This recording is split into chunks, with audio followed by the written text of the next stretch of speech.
சோம சச்சிதானந்த ஞான தேசிக சாமிகள்.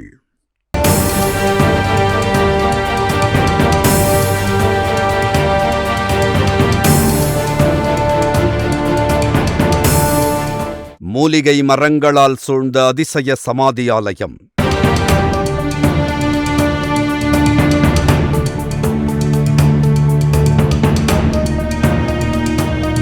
சமாதியாலயத்தின் காற்றுப்பட்டாலே நோய் தீரும் அதிசயம்.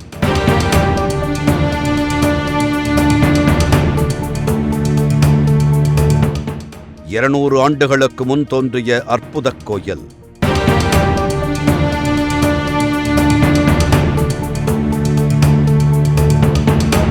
கேட்ட வரத்தை அருளும் சோம சச்சிதானந்த ஞானதேசிக சாமிகள்.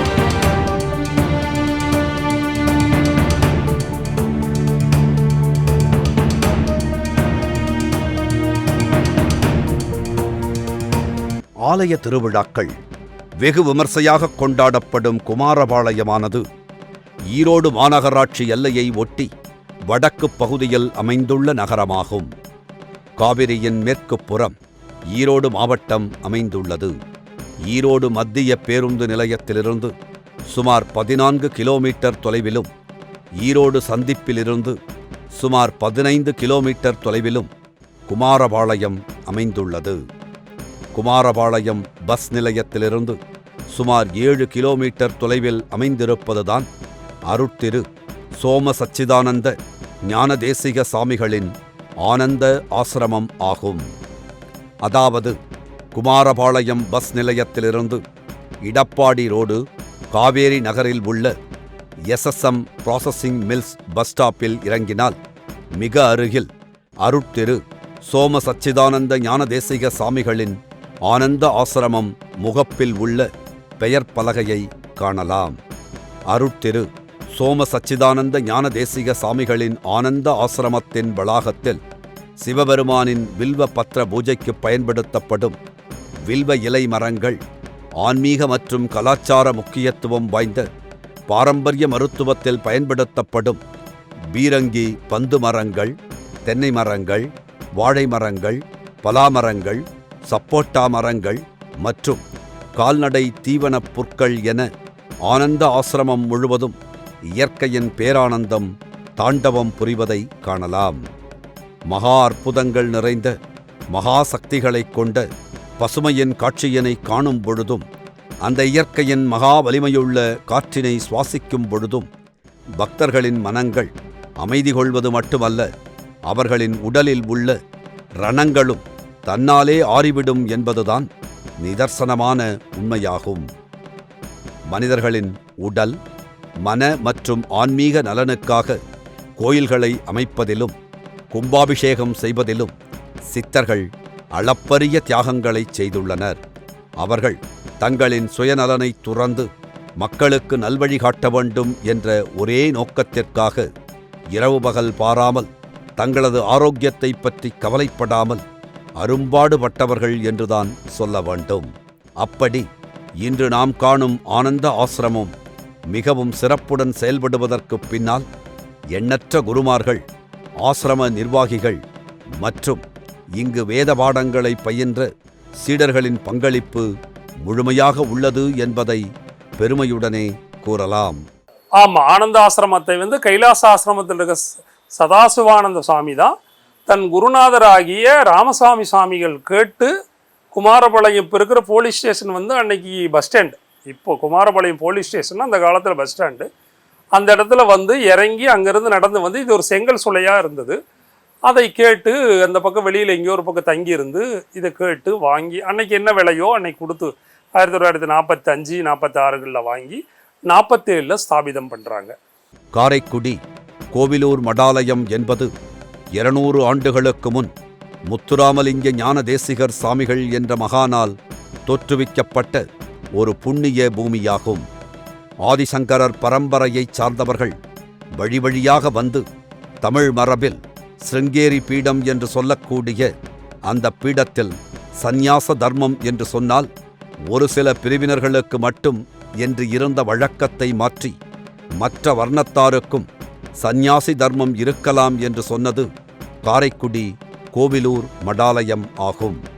அப்படி சொல்லப்பட்ட வகையிலே காரைக்குடி கோவிலூர் மடாலயத்தில் படித்து வந்த பல பெரியவர்கள் இந்த மடாலயத்தில் 1947ஆம் ஆண்டு காரைக்குடி கோவிலூர் மடாலயம் அப்படின்னு சொல்கிறது ஒரு 200 ஆண்டுக்கு முன்ன முத்துராமலிங்க ஞானதேசிய சுவாமிகள் அப்படிங்கிற ஒரு மகானால் தோற்றுவிக்கப்பட்ட அந்த புண்ணிய பூமி 1947 சுவாமி ராமசாமி சுவாமிகள் அப்படிங்கிறவர் தன்னுடைய சீடராகிய நெரூர் கைலாசாசிரமம் சதாசிவ பிரம்மேந்திரால் அந்த வளாகத்தில் கைலாசாசிரமம்னு இருக்கும்.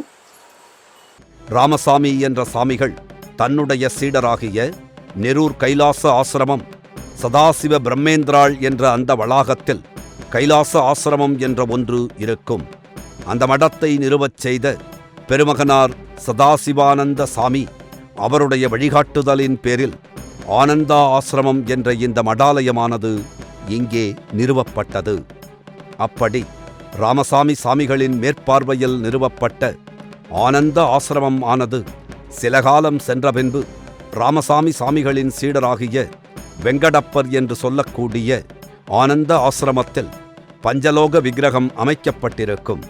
அந்த சமாதி ஆலயத்தில் இருக்கக்கூடிய பெருமகனாருக்கு இந்த மடாலயத்தின் பொறுப்பினை ஒப்படைத்துவிட்டு ராமசாமி சாமிகள் சேலம் குகை இன்றும் உள்ள சங்கராசிரமம் சென்றதாக சொல்லப்படுகிறது. அந்த மடத்தை ஸ்தாபிதம் பண்ண பெருமகனார் சதாசிவானந்த சுவாமி அவர் சொல்ல இந்த மடாலயத்தை இங்கே வந்து ஸ்தாபிதம் பண்ணுறாரு. செய்து ராமசாமி சுவாமிகள் வாழ்ந்துட்டு இருக்கிற காலங்களில் சில காலம் ஆகி தன்னுடைய சிஷியராகிய வெங்கடப்ப செட்டியார் அப்படின்னு சொல்லக்கூடிய பின்னால் இருக்கக்கூடிய அந்த பஞ்சலோக விக்கிரகம் இருக்கக்கூடிய அந்த சமாதி ஆலயத்தில் இருக்கக்கூடிய பெருமகனாருக்கு இந்த மடாலயத்தை கொடுத்துட்டு அவர் சேலம் குகை சங்கராசிரமம்னு ஒன்று உண்டு இன்னும் இருக்குது, அங்கே போய் அவருடைய வாழ்நாளில் இருக்கிறார். பின்னால் வந்த பெரியவங்க பல பெரியவங்க இந்த மடாலயத்தை கட்டி காப்பாற்றி செய்திருக்காங்க. அவருக்கு பிறகு வந்த பல பெரியவர்கள் இந்த ஆனந்த ஆசிரமம் மடாலயத்தை கட்டி காப்பாற்றி வந்துள்ளனர். இந்த ராமசாமி சாமிகள் என்று சொல்லக்கூடியவர் கோவிலூர் மடத்தின் 7ஆம் பட்டம் மகாதேவசாமி என்று கூறுவார்கள். ராமசாமி சாமிகள் மற்றும் வெங்கடப்பர் அனைவரும் கோவிலூர் மடத்தில் பாடம் கற்றவர்கள் ஆவார்கள். அந்த மார்க்கமாக வந்தவர்தான் குருநாதர் கோபாலசாமி என்று சொல்லக்கூடிய அருட்திரு சோம சச்சிதானந்த ஞான தேசிக சாமிகள். 1985 இந்த ஆனந்த ஆசிரம மடத்தில் தற்போது நெரூரில் லிங்கம் அமைக்கப்பட்டிருக்கும் பிரம்மானந்த சாமிகள் என்று சொல்லப்படும் அவருடைய வாக்கிற்கு இணங்க அழைத்து வரப்பட்டு இந்த ஆனந்த ஆசிரம மடத்தில் தவத்திரு முனி நீராஜ் ஐயா, ராஜு ஐயா இவர்கள் முன்னிலையில் மடத்தில் 1985 வேதாந்த மரபு பாடம் கோவிலூர் மடாலயத்துடைய பாடத்தை அருட்திரு சோம சச்சிதானந்த ஞான தேசிக சாமிகளின் மூலமாக நிரூபணம் செய்துள்ளனர். இந்த ராமசாமி சுவாமி அப்படின்னு சொல்கிறவர் கோவிலூர் மடத்தில் 7ஆம் பட்டம் மகாதேவ சுவாமின்னு சொல்லுவாங்க. அவருடைய சீடர் வெளியில் வந்த அவருடைய சீடர் அவர் வெங்கடப்ப செட்டியாரில் அங்கே பாடம் கேட்டவங்க. அந்த மார்க்கமாக வந்தவர் எங்கள் குருநாதர் கோபாலசாமி அப்படின்னு சொல்லக்கூடிய சோம சச்சிதானந்த ஞானதேசி சுவாமிகள் 1985 இந்த மடத்தில் இப்போ நெரூரில் அந்த பக்கம் ஒரு லிங்கம் ஒன்று இருக்கும், பிரம்மானந்த சுவாமின்னு சொல்லுவோம்.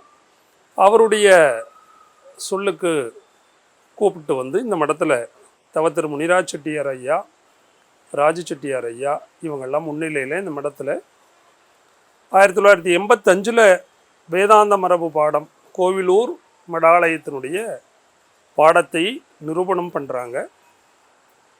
அது 3 சுற்று, அதாவது ஞானாதி ஜீவவாத கட்டளை தொட்டு ஞானவாசிஷ்டம் ஈராக அப்படின்னு சொல்லுவோம். ஒரு 16 நூல், அது 16 ரத்தனம்னு சொல்லுவோம்.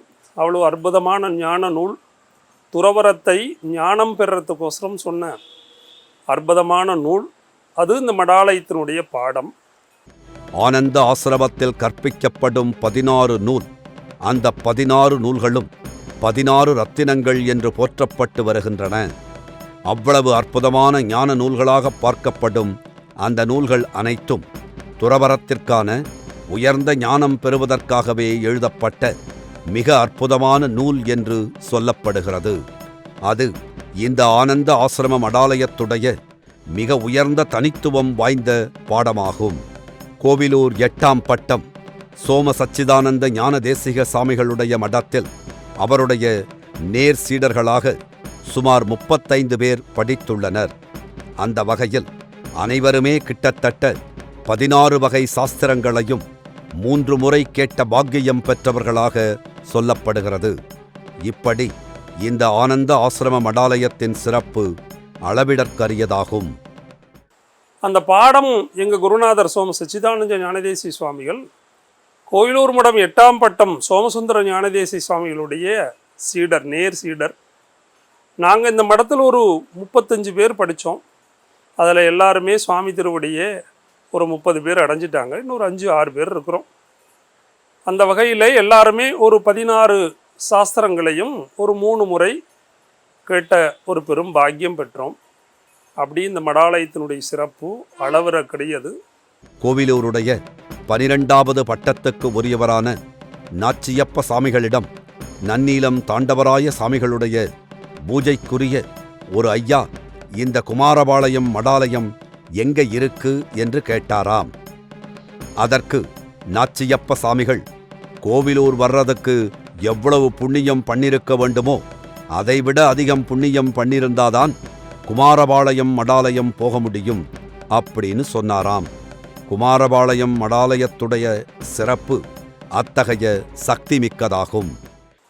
கோவிலூர் மடத்தினுடைய 12வது பட்டத்துக்குரியவர் நினைக்கிறேன் எங்கள் நாச்சியப்ப சுவாமி. அவர் ஒரு வார்த்தை சொன்னாராமா, நன்னிலம் தாண்டவராய சுவாமிகளுடைய பூஜைக்குரிய ஒரு ஐயா இருந்தார். நாங்கள் போயிருந்தோம் கைவழி நவநீதம் படிக்கிறதுக்கு. அப்போ சொன்னாராம்மா, இந்த குமாரபாளையம் மடம் எங்கே இருக்குதுன்னு கேட்டிருக்காரு நாச்சியப்ப சுவாமிகிட்ட. அவர் ஒரு வார்த்தை சொன்னாராம், கோவிலூர் வரத்துக்கு எவ்வளவு புண்ணியம் பண்ணியிருக்கணுமோ அதை விட அதிகம் புண்ணியம் பண்ணால் தான் குமாரபாளையம் மடத்துக்கு போக முடியும்னு சொன்னாராம். ஏன் அப்படி சொன்னார் அப்படின்னா, மடாலயத்தினுடைய தினந்தோறும் வேத பாராயணம் நடந்துட்டுருக்கு அப்படிங்கிற ஒரு அற்புதமான எண்ணம் கொண்டு அவர் சொல்லியிருக்கத்தகும் அப்படின்னு நான் கருதுகிறேன். இந்த ஆசிரமத்திலே 1985 வருடம் சாமிகள் தீபாவளி அன்று கோவிலூர்